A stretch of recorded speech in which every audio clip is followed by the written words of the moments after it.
Okay, you know what? Okay, let's just. This is gonna be interesting. I figure I might as well bring the camera and go live.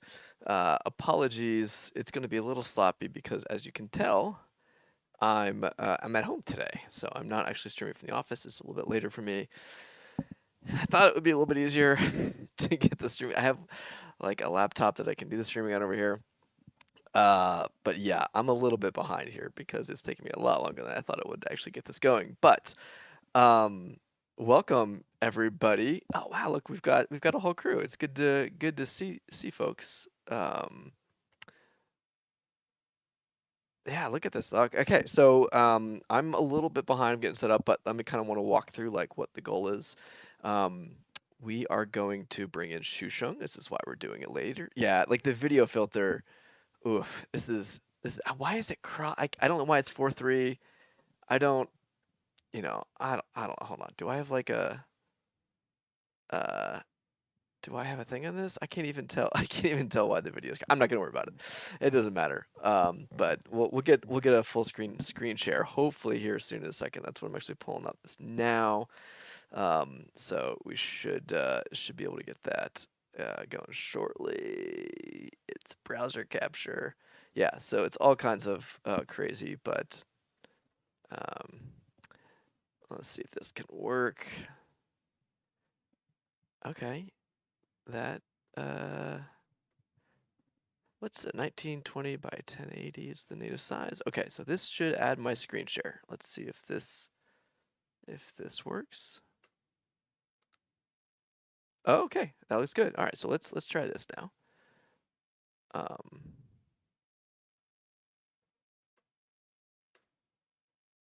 And is that gonna do this camera? Okay, whatever. I think we can transition. Let's make sure the mic works. So let's see if we're doing our desktop sharing okay. I don't know the hotkey transition, so we're gonna do that. All right. Let me know if y'all can still hear me and see me. I think so. You only hear me once. That's the other important part. Okay. So, desktop screen share is working. I've got binary engine dev. Actually, I just updated it to the latest dev, and again, not my usual VM. It's gonna be fun. This will be a good one. Oh, and now I think I can add. Let's see here. Can I add my? I think I can add my. Oh, there it goes. It needs to get resized. Let's remove this. Peter is here. Oh no, Peter, you don't want to watch this one. This was bad. I'm sloppy on this one, but maybe Chad can ask questions and Peter can answer them to stall for me while I get this figured out. So yeah, that's my video bias. Put that up. I thought this would be so much easier, and it is not. Okay. So if I fit this one, but it's been quite a while. So part of it's I feel really bad how long it's been since I streamed, and so I really wanted to come back and see everybody. Where does my face go? I can't get my face cam. I'm not sure if that matters too much. The important thing is we need to get Shushung in here, and so I will keep an eye for him joining. Is it a little fuzzy? Yeah, let me see. Oh yeah, I mean, that's Peter's main job function, is to judge me harshly. That's pretty much how it goes.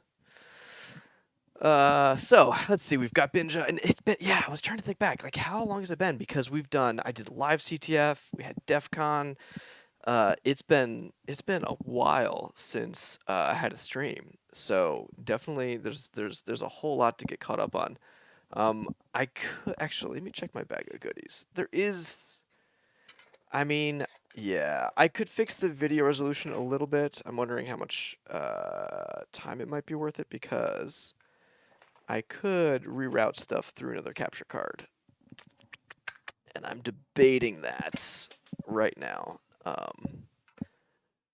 So I'm curious, would y'all rather I spend the 5 minutes to wire this up and HDMI input, HDMI output? Should be able to get this thing inline and capturing, which would be a little bit nicer video capture. I know, and I saw Dion as well there. We haven't chatted in a really long time. But yeah, so I've got one of the capture cards that I used um, for live CTF actually, which I could rewire because I was planning on using OBS Ninja, but you think okay, yeah, thank you, Robert. I appreciate that feedback. That's what I was thinking might be the case. So let's do this, and it might actually be pretty quick. Let me see. Oh, right. Okay. Well, we'll find out how good this USB-C hub is. Yes, I know, Nick. Although we are very much doing it live. This one is a mess. If you couldn't already tell from the the bad camera to the crop to the my stream deck's not here, so I'm getting everything. All right, I'm gonna go walk behind here, and I gotta take this off. All right, I'll be right back, and hopefully we'll swap out the video and it will look better.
Oh boy, this is gonna be fun. Okay, so I forgot about this dock is complicated. And let me look. Oh, we do have. Okay, we have Shusheng on. Let me see if I can. Hi, Shusheng. I don't know if you can even hear me. He might hear me delayed. All right. I see him talking. Shusheng, go ahead and talk, and I'm going to see if.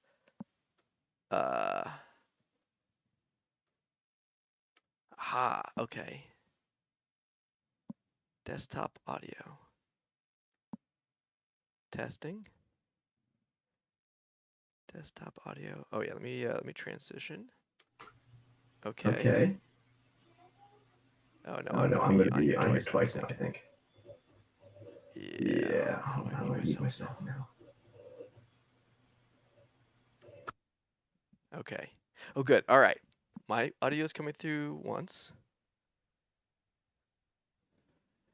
So yeah, is this the EMEA? I think Peter was this. Yeah, we're a big fan of these chairs. Yeah, it's an EMEA. We got a bunch of these for the office, and when we did work from home, I took one of them home. So okay, I'd actually Shusheng, go ahead and talk. No, I can't hear you yet. Go ahead, say something. Shusheng, can you hear me? I see you.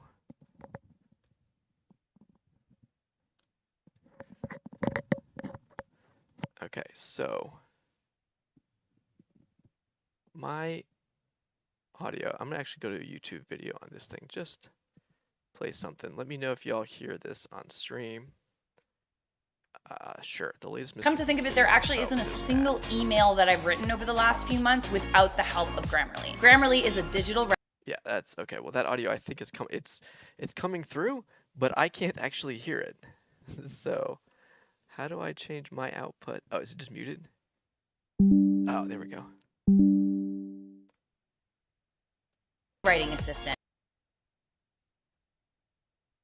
All right, this is not working. Why is my audio? Everything is broken. Headphones. Oh, I see why. Yeah. There we go. Okay. Okay, perfect. Sweet. I think I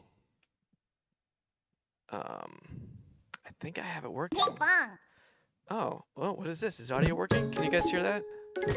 Is that Ping pong. coming through?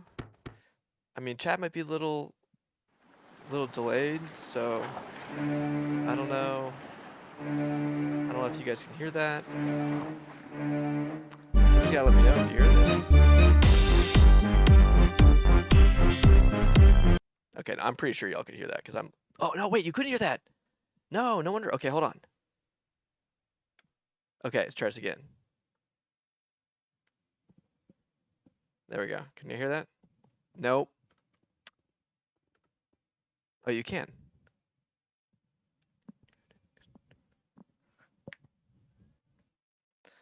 All right. Oh, yeah. Okay, how long do I have before, that I'm going to get DMCA'd off of existence? Okay. Okay. So part of this is I'm using studio mode. Can I turn off studio mode midstream and just do it live? Let's do that. This is me dangerous. What happens here? Oh, okay, cool. I need desktop audio capture, audio input capture, device default. No, I want desktop.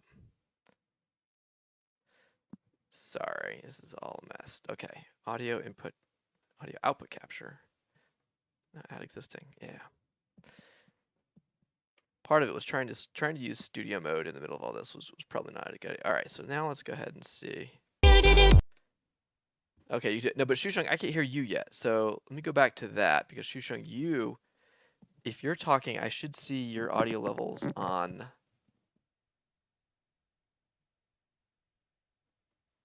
Can you say something again?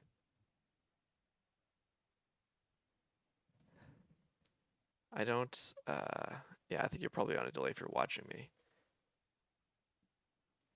Can you talk? Just keep talking, Shusheng, or maybe on your side. Yeah. Yes. Oh yeah. Okay, I heard that. Yes. And everyone else. Can you hear Shusheng? No. But can everyone else hear you? I think I've got your audio here now. This is it. I'm stuck in the chair. Everyone, go get your friends to sub to the stream because if you don't, I don't get to go home. Well, I am home. I don't get to eat tonight until we hit 1,000 streams. We're doing it.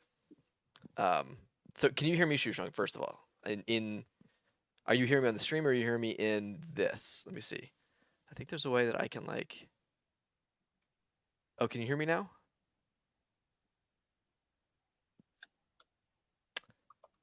I think you're only hearing me on the delay. Okay.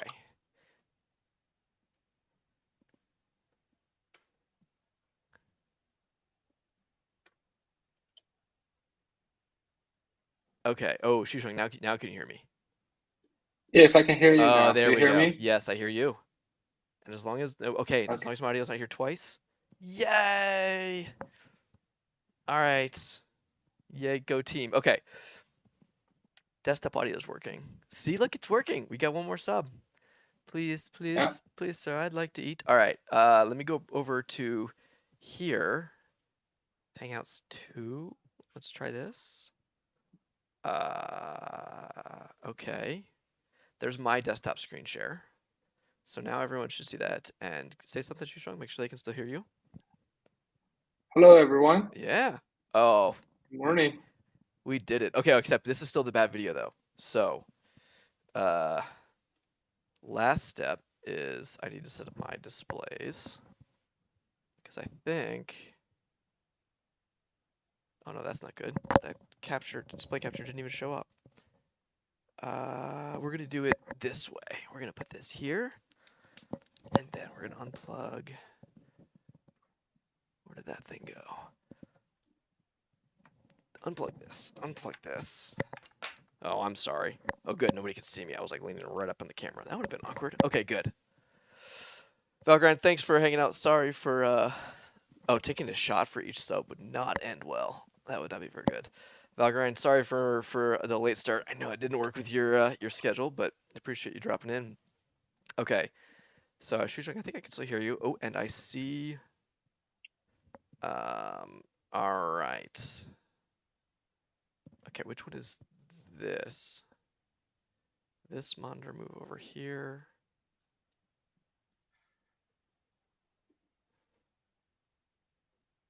I think I can just do this. Hey, okay. All right, so now you see that, but even better, this is like my worst stream ever, and people are actually chatting. Maybe that's the thing is I need to talk less and have more technical difficulties so people can talk more. All right, so this is the camera. I'm not worried about that. This is OBS. Okay, so let's turn this off. It should go blank. That's right. But now I'm gonna add, no, not Browd. Add video capture device, and we're gonna call this the, I don't even know what this generic USB capture. So I need to wheatgrass, sparkling water. I think I can. Oh, it actually shows every video device I switch to. That's funny. Do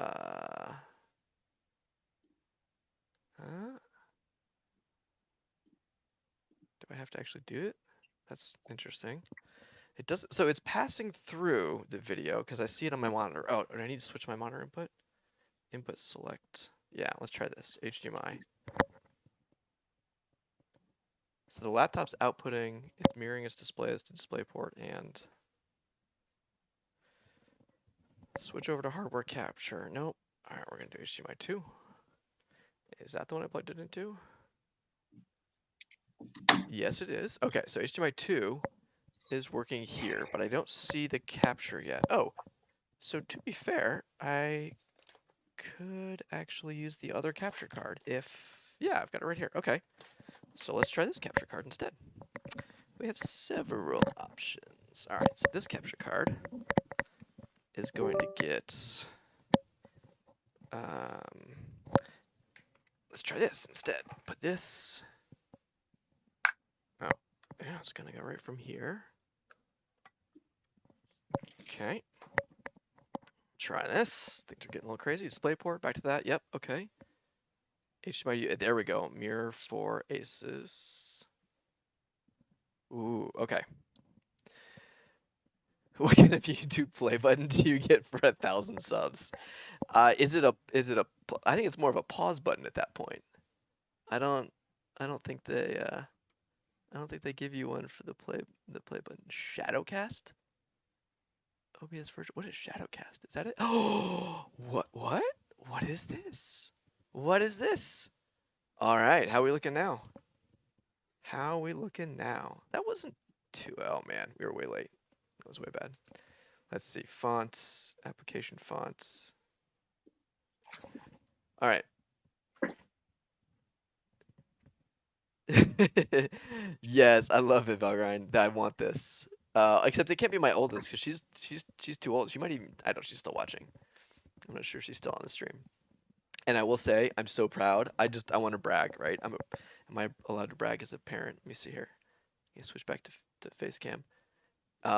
If I'm allowed to brag as a proud parent, today my daughter was like winning a CTF against a whole bunch of other people at her school, and I was really proud of her. She did good.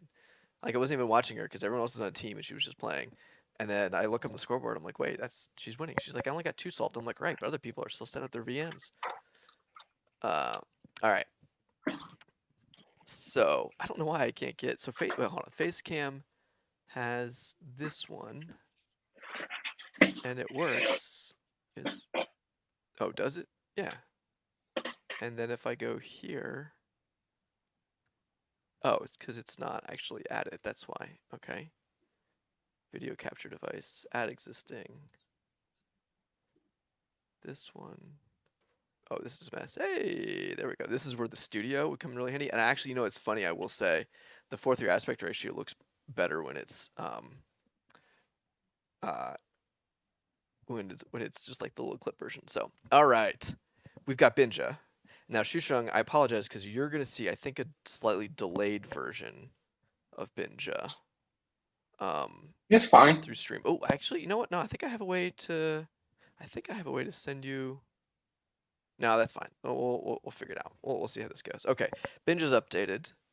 I have 3689, so I think I should be. I don't need a Yep. test build for this, right? We're gonna. Yeah, you can run development build. It's fine because the test build basically just makes the debugger enabled by default. So the Yeah. first thing you want to do is to enable the debugger. Yep. So this And is what on the test plugin is kind of it's already turned on by default. I've yeah. got restart bound to a hotkey, so I can just Command R and restart. Also, let me know in chat if this is like crisper. Hopefully the video looks a little better going through the capture card instead of doing OBS Ninja on my side. There may be settings in that too to be like, no, really use all the bandwidth. All right. Let's see. You need a test binary, right? I do, and you pointed out there was actually a couple in, was it the repo, right? Yes, you either clone the debugger repo again or you use the. Yeah, I'm gonna go ahead and clone it again because I want to walk people kind of through the they can. I like it when people can play along at home. Actually, oh, thank you on audio levels. I can probably just bring mine up.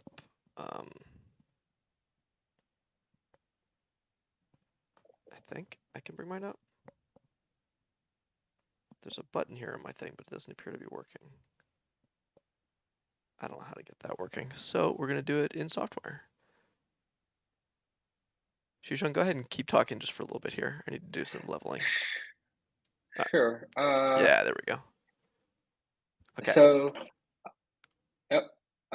we are going to clone this repository because we do have some fantastic test binaries within there that we know our debugger is going to work with.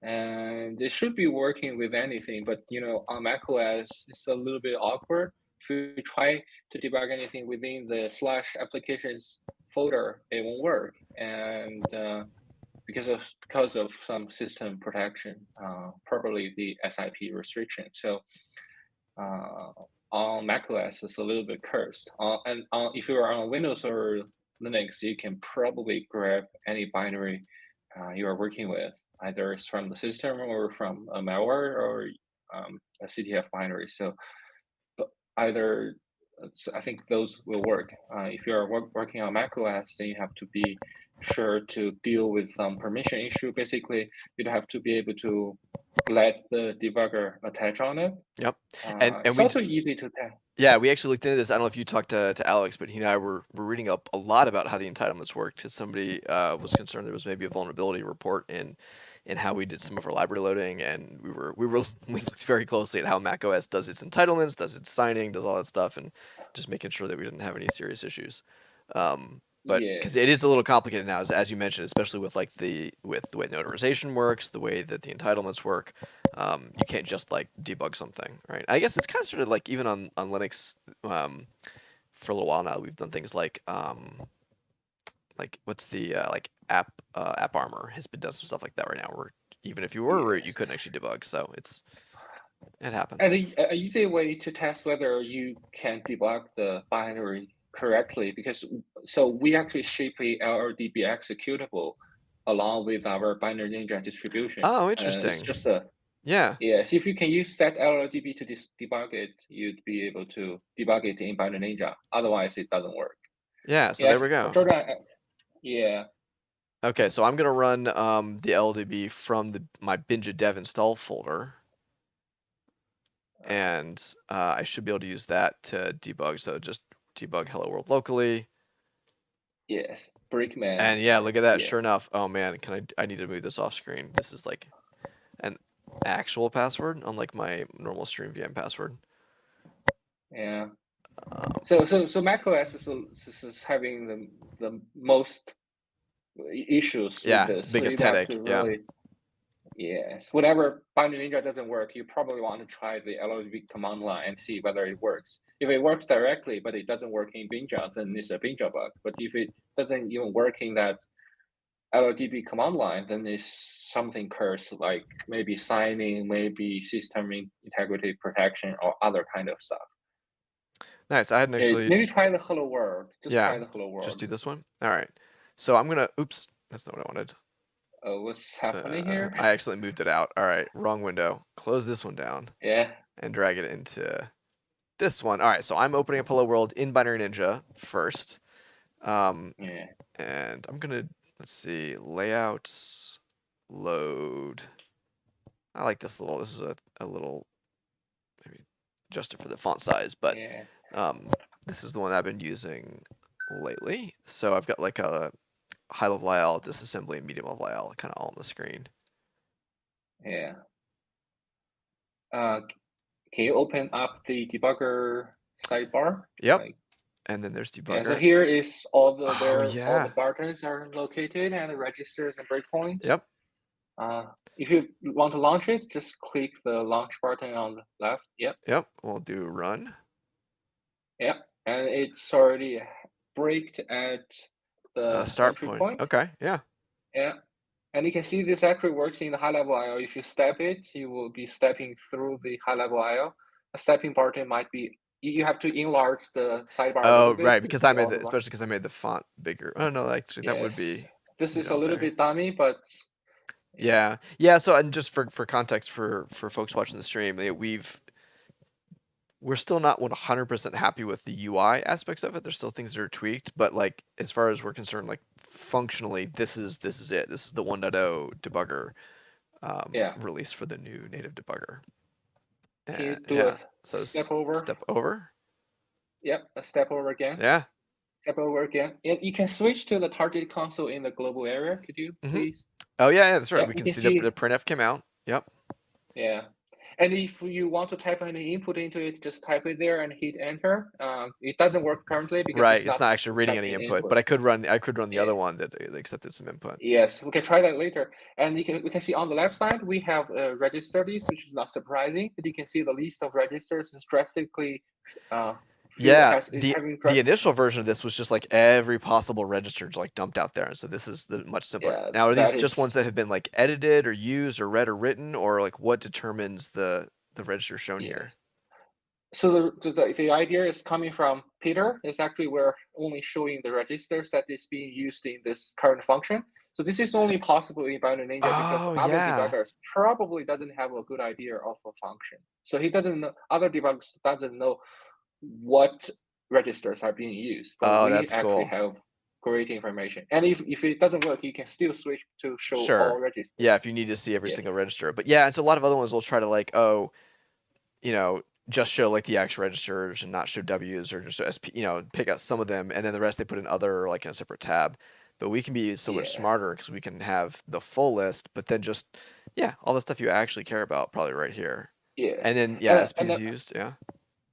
Yes, another change is if you double click a register, it actually navigates to that location. Like Oh, if it's you an address, double- like this one's a string pointer, so right, it'll take me right there. Very nice. Yeah. Yes. Yeah.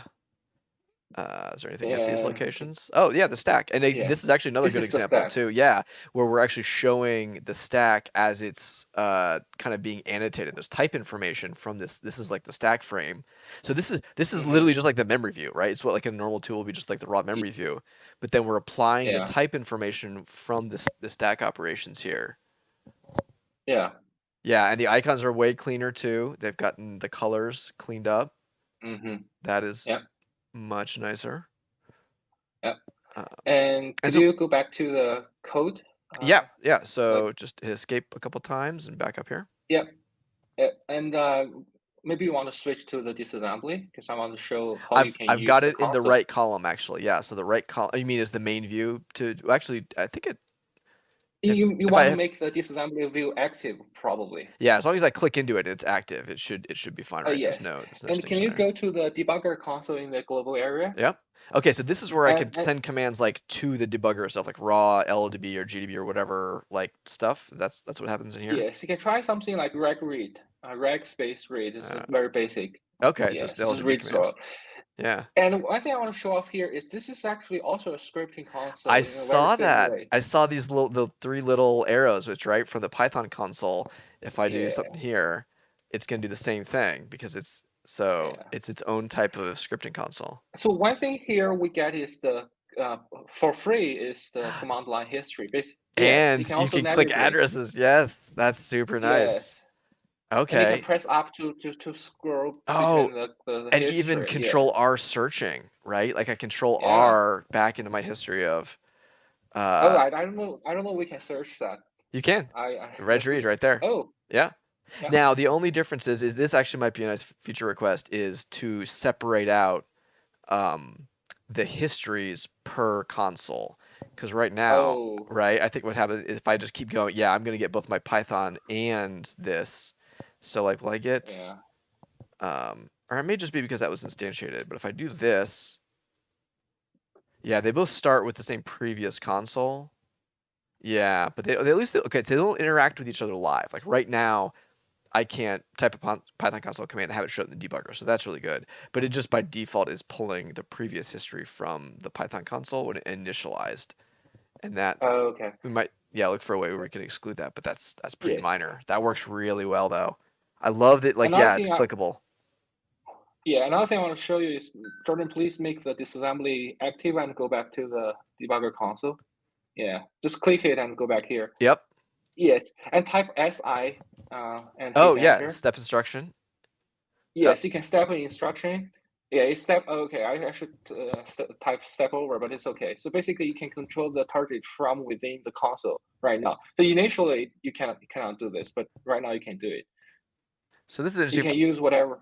Oh, if I hit enter, Yeah. I'm setting a breakpoint though. That's interesting. That might have. I was thinking No, if I could just hit enter, and it would single you hit step. enter. Basically, you repeat the last command I don't. probably. Yeah, it didn't because it made a breakpoint. It told me breakpoint 2 and breakpoint 3, so it made a breakpoint for some reason.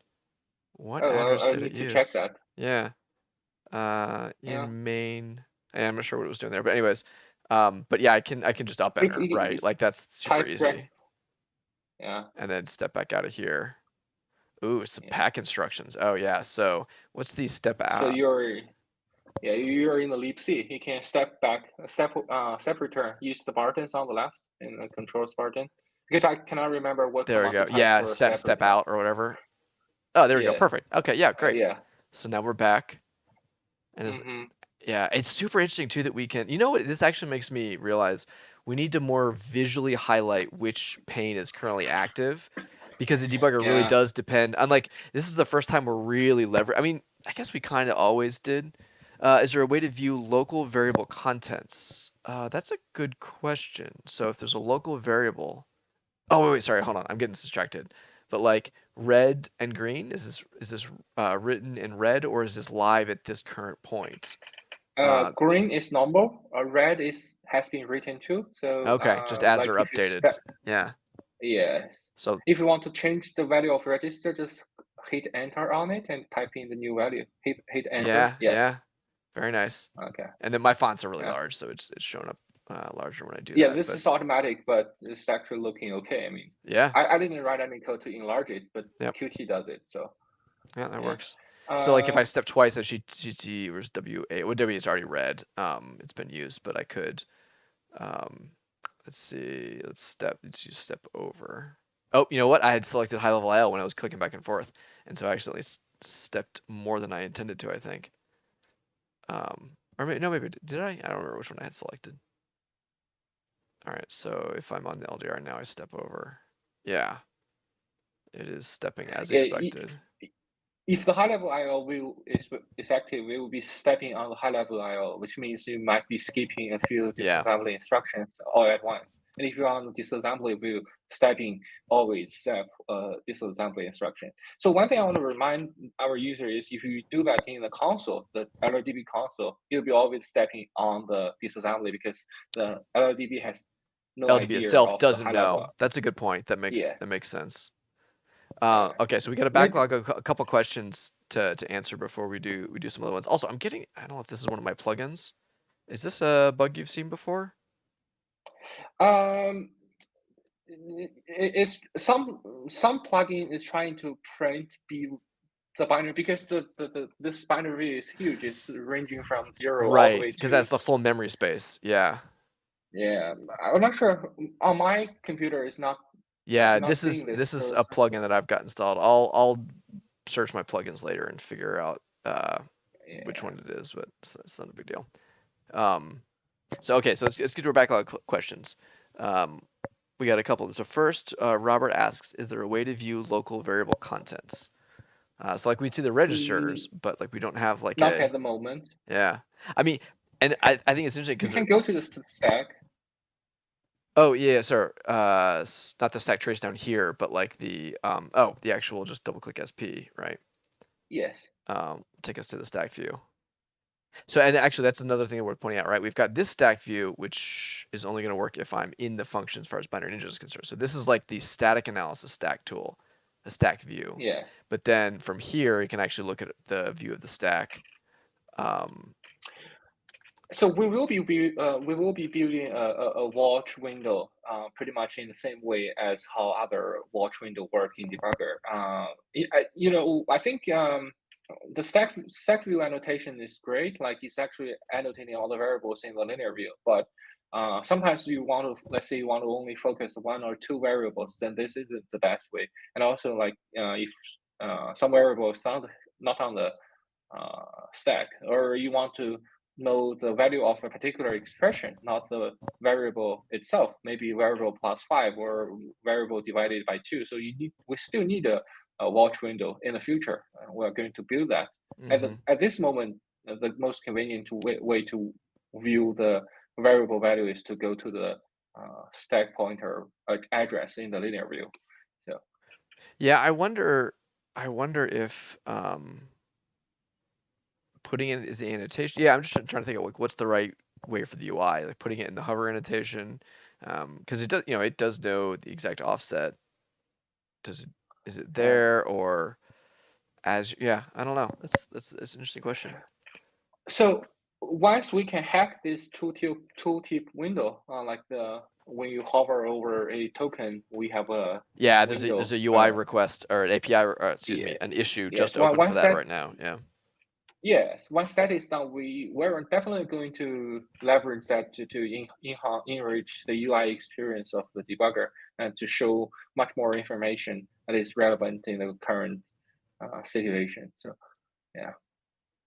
Yeah, that makes sense. Although it's funny because I hold control down since I usually disable those tooltips, but I can definitely see where like being able to like, you know, get not just the value set analysis for these variables, but the actual concrete values based on the debugging makes sense.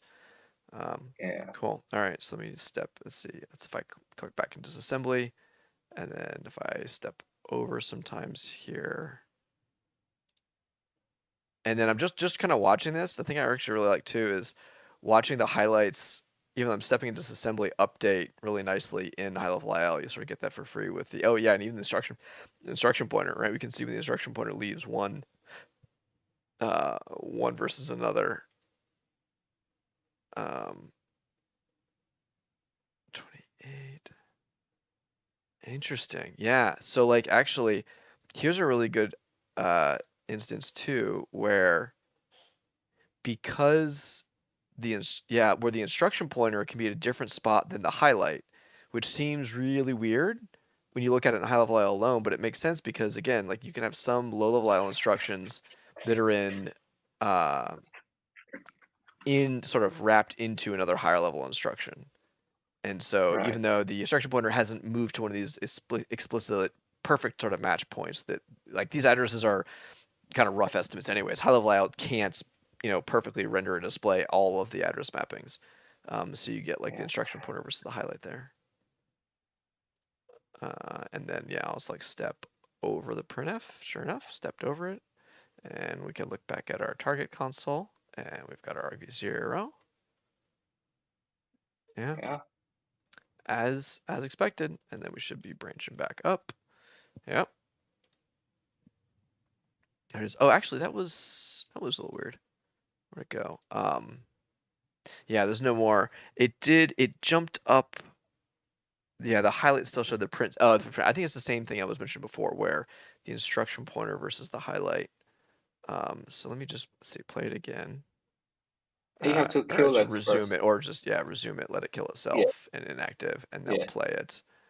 And now step over. Let's switch this back to high level, and then I think I double clicked to a variable to bring up the variable view accidentally.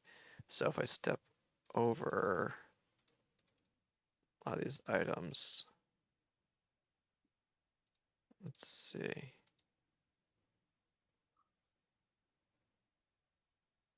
Interesting. I'm wondering about this. So the yellow highlights too. Oops, sorry, I hit the mic there. Anyway, sorry, I'm just getting like sidetracked playing with it. This is a good thing though, right? Because this is like it's doing what I expect. And I haven't been doing what you have been doing here a lot, because what I typically do is I step on the disassembly and I see the highlights and the current instruction pointer indicator is placed correctly, and I also do that on the IO, but I haven't really tried it if we step it on the disassembly and whether it updates correctly on the IO. yeah, We'll see. It looks fine. It's not super wrong, but right. sometimes this. I agree. Yeah, and if you do it this way, if I'm at the high, and that's what I think a lot of people are going to do is they're going to disassemble it like a source level debugger. Yeah.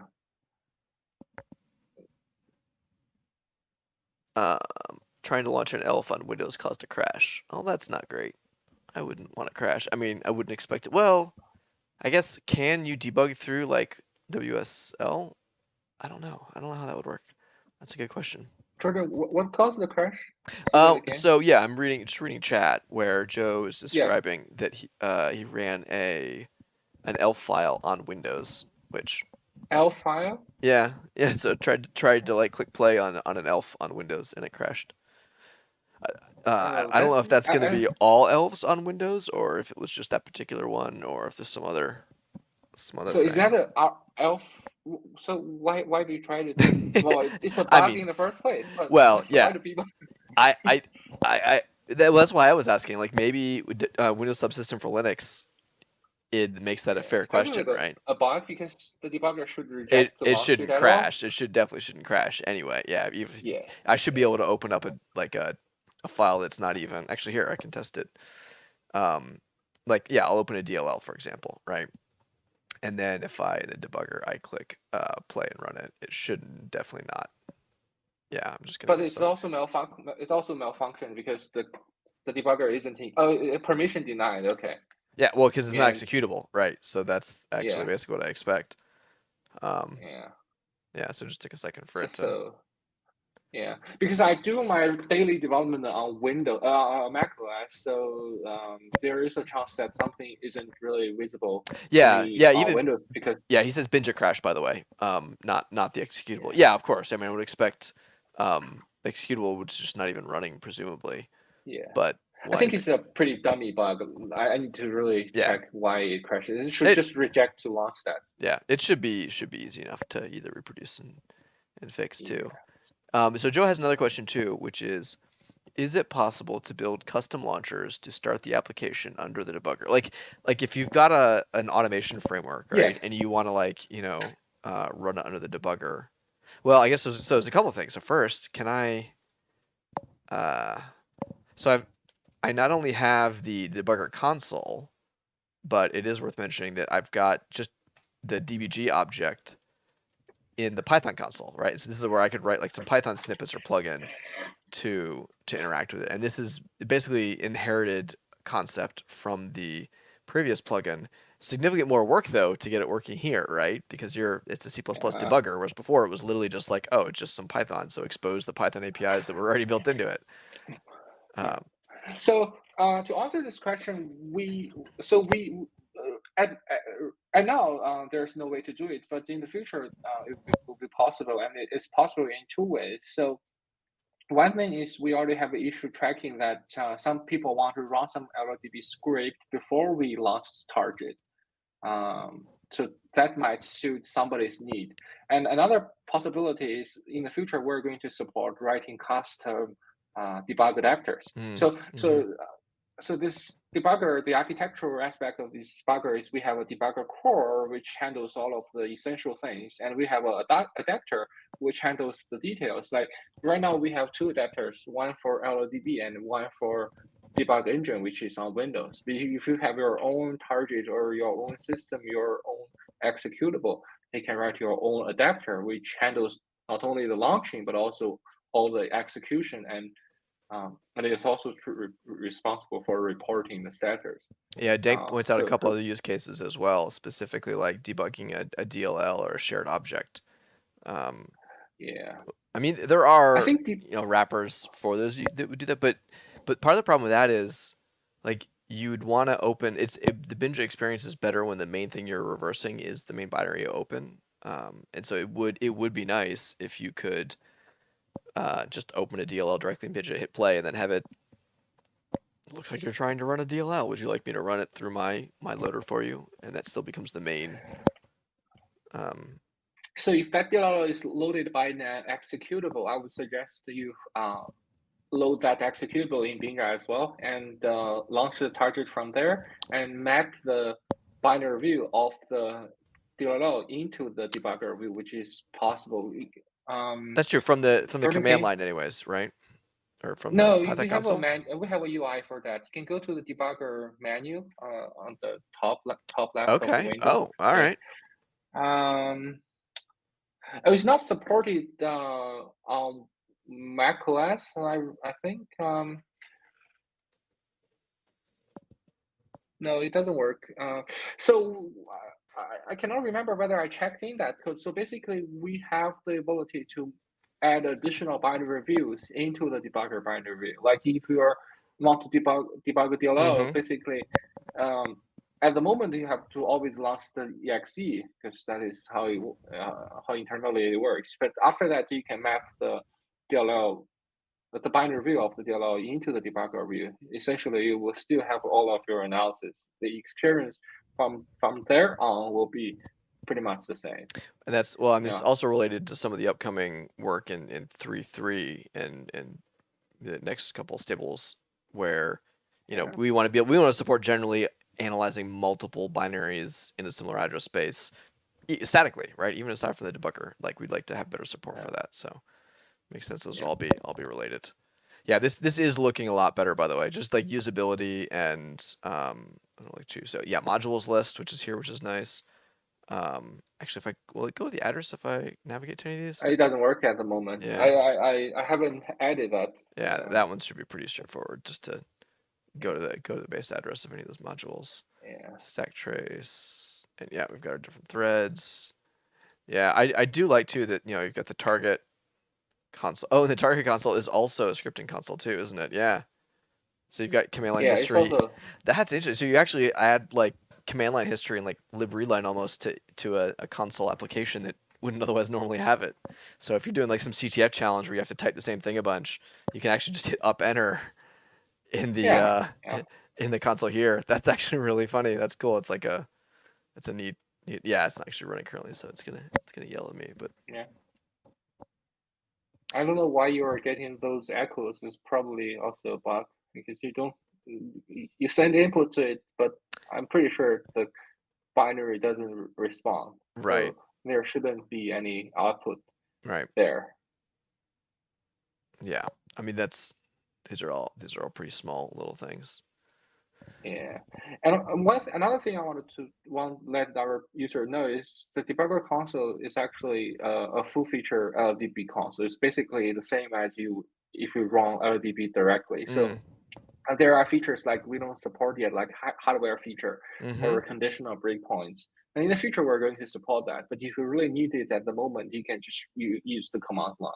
Like you can use the command line to insert a hardware breakpoint or set a breakpoint with conditions. Basically. Yeah. Now, does that work obviously with like the GDB remote as well too? Would you use that here, or is you better off using that?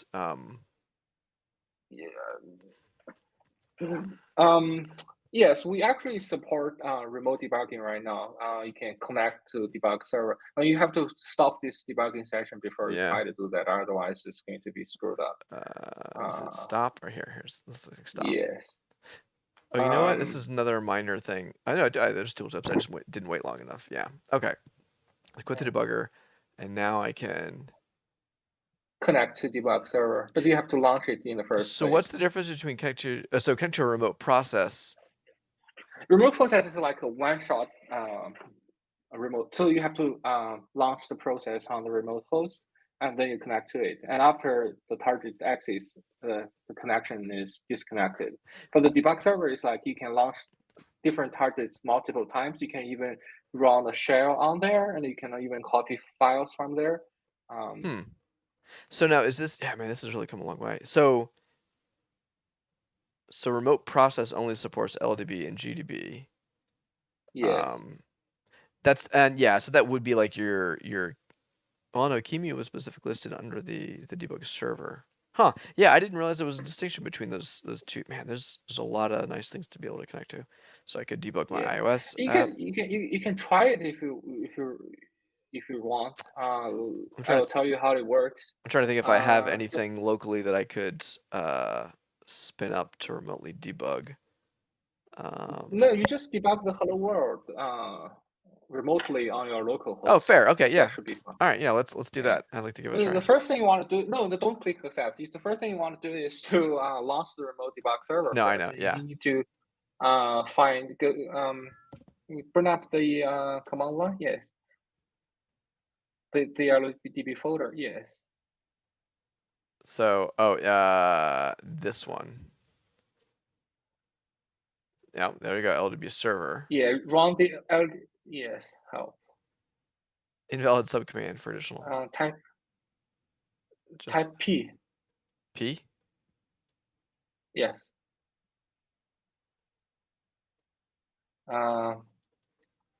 Okay. So P and type -- server. Remove the P. Type. Do I have to give the file name Server. and then the listen 3535? No. I think you should remove that listen. That's for a different thing. But you can try it if it works. Well, yeah. Remember the port you. It's 3535. Yes. Hit enter. Usage. It'll be zero. Oh, there we go. P for platform, G for GDB server, V for version. We need to use platform. I want to show off platform is better. Oh, I'm on a M1. Will that matter? No, Jordan. Bring up the docs. I have a section for that.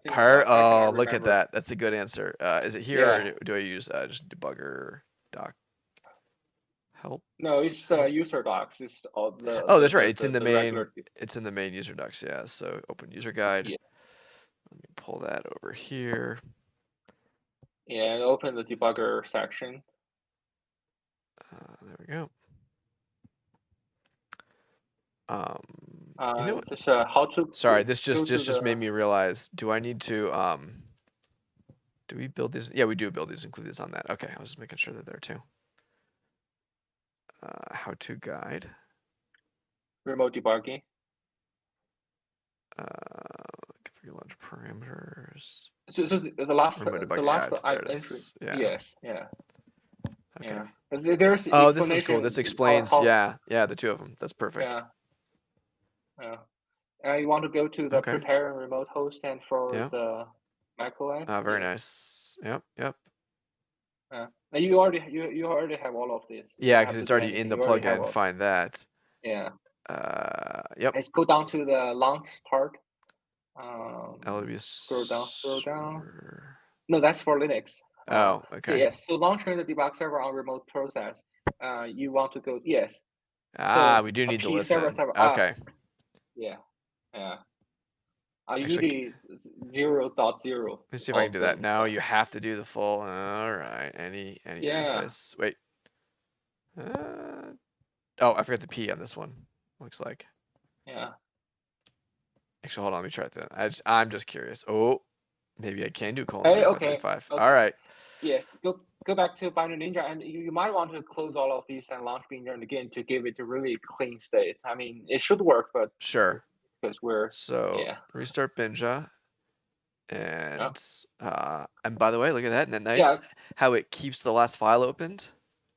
Because I've got restart and reopen files bound to that hotkey. So Command R will restart but reopen the same tabs, which is thanks, Robert. Yeah, Robert had the missing P too. Can you go to the debugger menu? Real quick, Shushung, we missed one other question in chat. Daniel was asking, is there support for kernel debugging? No, not for the moment. I tried to do it, but because we really wanted to release for the next stable, so I prioritized bug fixes and refcon bugs. So that feature was was having a higher priority, but we changed the mind. We want to release it to the dev channel and also the stable channel. So we changed that. But once we release it in October, I probably going to circle back and work on that. We might And want to by the add way, that so to the which documentation, by kernel? the way. Yeah, which kernel are you talking about? I assume it's Windows kernel, That's right? a good Because- question. Windows or Linux kernel or Mac OS? or Mac OS. Mac kernel Yeah. debugging, from what I recall last time I did it, was really janky. Like, it was very unreliable. But I don't know if that's still the case. Okay, so that was quite a while ago. All right, so I've got that.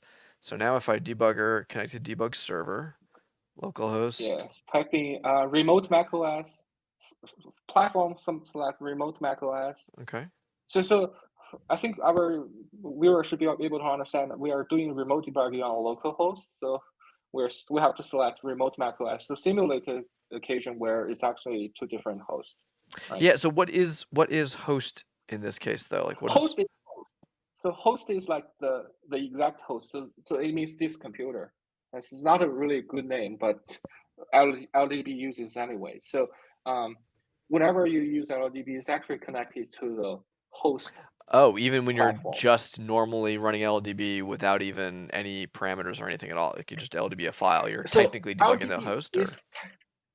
Yes, technically LDB is always doing a remote debugging. Even if you're just using it in the most normal way, you are actually remote debugging on your local host. Oh, so that comes by. That's right, and in Yeah. fact, that's actually why the LDB binary itself doesn't have the debugger entitlement. It's the LDB server, Yeah. or the debug server, that actually has the entitlement. Yes. For those interested, you can, if you're using LDB, you can always observe the LDB server process that is running, because that is the way it works. It's doing remote debugging on the local. So, but why are there two? Josh asked that question, which is, there's a host at the top and there's a host that's over a here. bug. Yeah, that one seems like a bug. That's actually, it's just it might even just be, these should just be sorted alphabetically, because it seems a little confusing now as to what the order is. Yeah. Okay, so remote Mac OS. the order is the order I pull it from the backend. It's not sorted. Yeah. Yeah, but we probably should just sort them alphabetically. It'd just make it easier to find what you want, I think. All right, so remote Mac OS. Click accept. Oh. Hang Maybe, you know what? I did try to short circuit that with that. I might have been too fancy, and this really does require that. So, and I'm gonna, not that one. It's not debugger adapter. Remote server, connect to debug server. There it is. Just trying to use the command palette to save myself some. All right, so that should be the same. Yeah. Okay. Yeah. Can you bring up the docs? Absolutely. Yeah, it says connection established. I think I made a reminder that you cannot remove the 0.0.0.0. But yes, specifying these. Well, that's normal that it listens on all interfaces. It doesn't say that it's optional, or you might just be able to do not the colon. I mean, whatever. I could go read LDBs. Also, Anyways, these should be code highlighted too, as well. Yeah. Can you go to the launch part, because I cannot remember if there any other part that needs to be done before you can launch it. Even if I read all this code. For the plugin, select No, accordingly. this is Jordan. This is remote process. We should go. Yes, remote debug. Yes, debug server. Scroll down a little bit. Select remote things. No, this is for remote iOS. I want to see the part.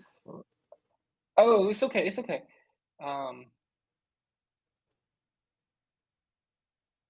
Okay, so we can launch the target now.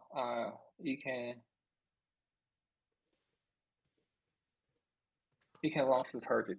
So if we directly launch the target right now, the hello world executable will be copied into the current folder where the debug server is running. Well, which is actually where I'm currently. I mean, it's already in there. So is it going to duplicate Yeah. it or? No.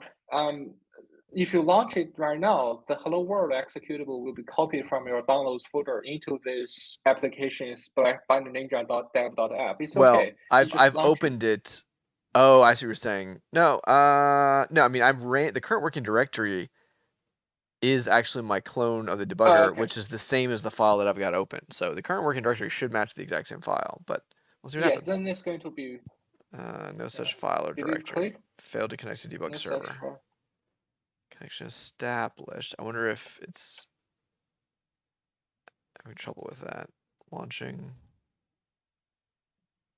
Connect to debug server. Let me make sure I got my debugger settings.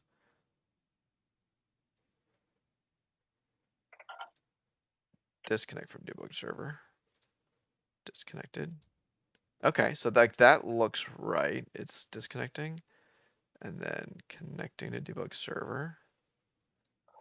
Jordan, I would suggest you to restart Ninja because it's Yeah, I've got the actually leftover launching. message. Well, I think that's Yes. just the message itself didn't get reset is my guess. But yeah, all right, so let's disconnect.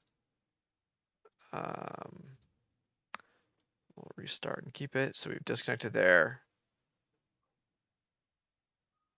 Oh, the file. Okay, hold on. Yeah, so I think Okay, that I is an suggest artifact of the fact that I ran it in the same place. Yeah, so you Oh, want to what run happened it here? Thanks to LDB for making me that file. That's what it actually did when I ran that. But where is the Hello World file? Yeah, That's unexpected. it got Got removed. That's a weird bug. So I think now though, if I run Just here, reset. sure, and now run that. Yeah. Right, and now I reopen that file, which is back. That was cool. Binge updated quickly, and now connect to debug server.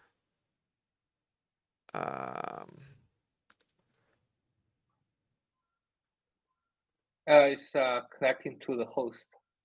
You should select remote. Oh, macOS. thank you. Yep, thank you. It's a little bit complex. I mean, I admit. Yeah. Okay, connection established. Now it says to launch it, Yep. so I can launch it right from here, Yep. and see if it copies it in. Yeah. So Okay, that is the bug. So the bug is if you launch the server from the folder where the file is, and yeah, it's like trying to overwrite the file while it's copying from the file. So yes, that's the bug. this is a RDB bug. So, but we should avoid it. Wait, Robert is pointing out that I dragged it by mistake into a plugin folder. Did I? At one point I did, but then I moved it back. I think I moved it back. So MD find us name. Hello world. Oh, this is gonna find so much stuff. That's not gonna be helpful. Yeah, I think I put it back from that. I don't think that was the problem. Yeah, I don't think that was it. I think it really is the bug that basically, if you run the server from the same directory, it's kind of like overwriting itself. Yeah. So but hold on. One other question, by the way. Joe asked earlier, before we forget, whether the debugger can speak GDB. I did see GDB on the list of type. Actually, here I can pull up the. You want to kill the target first if you want to disconnect. Well, I could just remote debug, server. I saw that on the list there. So but is that using LLDB to speak the GDB protocol then? Yes. Okay. So it's just using LDB, but it's still, so it would be, I would hear debugger console be typing LDB commands, but it could be debugging a GDB remote, whatever the system was. Okay. Currently, we don't have directly support GDB as a backend, but you can connect to GDB remote through LLDB. And in the future, we do plan to add GDB support directly. So you basically will be using GDB to launch the target directly. Yeah. So that is really good on Linux, but it's not good on macOS because on macOS, GDB doesn't compile on ARM64, and there seems to be no plan to support it at all. So, yeah. And one thing I want to let people know about the advantage of using a debug server is basically if you finish this session of debugging this process, basically if you run it and it exits, you don't have to do anything from the command line. You can directly launch it again. So this is different from if you use a remote process, because you have to launch the process again and again on the remote host. If it's a real remote host through SSH, basically it's a little bit inconvenient because you have to burn up the terminal again and again to launch it there. Yeah. But if let's say if we just continue the target, it will exit, right? Yeah. So let me resume. And yes, it exits, but you can go. since you are still connected to the remote host, you can directly connect. Yes. Yeah, it's still connected. You Hasn't can. gone. I can just click play again. Yeah. Yes. Yeah. Yes. Basically you can that is forget quite nice. about the. Yes, and you can even run shell commands through the debugger, but I forgot how to do it. Basically, type some command in the console. Oh, I know this. It's literally shell. Yeah. And I know this because I was joking with somebody about creating a .ldb init that was a backdoor that just ran this command. So I looked this up just this week. LDB is a backdoor. Like you can access everything, the files, the processes, and the shell command. This is actually technically already a backdoor. Yeah. So like if I like this command is running on my local box, but through that debug server that I ran, right? So yeah. So don't don't run your debug server during CTFs where other people can connect to it. Yeah, or at least password protected. It's not super secure, but it's at least better than just exposed. Actually, is there a? Let's see. Is it running? Yeah, it's quit running. It, and then let me disconnect it, and then let's see. Let's go back here. So, but I didn't see a password here. Oh, maybe it doesn't support a password. Interesting. So definitely don't run that anywhere. Yeah, it doesn't support a password. Wait, hold on. Does Shodan? I'm really getting distracted. But does Shodan support searching for? What is this? So Shodan it's like a. Oh no! If I bring this up, this might be the wrong thing. So hold on. Let me go back to Facecam. I don't know if I want to do this real quick. If I bring up my password manager, it comes on the wrong screen. That could be awkward. So all right, it was on the right screen. Shodan. So Shodan, it's basically like a search engine for Nmap. So by the way, another thing I want to mention is we not only support remote debugging on macOS through LDB, and we also support it on Linux through LDB as well. And we also support remote debugging on Windows, but we cannot demo it here because we're on macOS. Yep. And there are docs on it. We understand it's not really easy to read through because it's complex. So we might be doing some video recording of how to do that later because basically it's easier to follow. I tried my best to write the documentation on how to do remote debugging, but I understand at times it could be hard to follow. So we will be doing some video tutorial later. Yeah, I think that'll make a lot of sense. Oh, hold on, let me do. So I'm getting completely nerd sniped. Is it colon here? 3536? No, okay. And we also support remote debugging to Android and iOS. I tested on localhost and also to through the internet. But if you do it through a real internet, like it's going to be slow because a lot of packets are going to be. So this is what I want to find out. Like, can you remotely fingerprint an LDB server that's running on the internet? And then can Shodan actually search for that? Like, does MS support this? This would be really interesting because it's literally just like people that have exposed a remote shell on their box with no password to the internet. Yeah. Somebody's done this. Someone has totally done this. Because the LDB protocol is actually an extension to the GDB protocol. Like if we can scan for GDB remote listening port, so we can scan for that. But maybe we can study this later. Is there any other questions about debugger showing up? No, and people just laughing at me getting nerd sniped. I don't mind a little bit of nerd snipery, but yeah. So you tell me what we should show off next. While I think in the background about Well, finding a I bunch think of vulnerable we servers. showed off all the major functionalities Yeah, of the debugger at yeah, this moment. So if people have questions, we can offer that. Otherwise, I think we can move on. yeah. That's true. At some point, I need to get some food too. You need food as well. It's morning for you. It's breakfast for you and dinner for me. Ah, All right. Let's if folks have questions for Shusheng, before we let him go, ask now, and then if not, I'll just kind of wrap up. We'll do our general news. We did the debugger stuff first because it took us so long to get things going. Um, but let's see.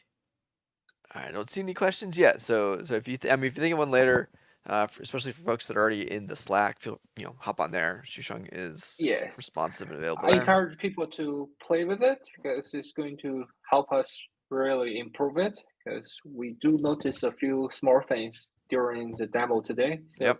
these help us gradually improve the quality of it. And yeah, Joe's very pleased. He says super excited for it, and it looks great. So thanks, Joe, for the feedback. I know, Shusheng, you thanks. worked really hard. So thank you for all the work you've put into this because this has been a lot of Yeah, work.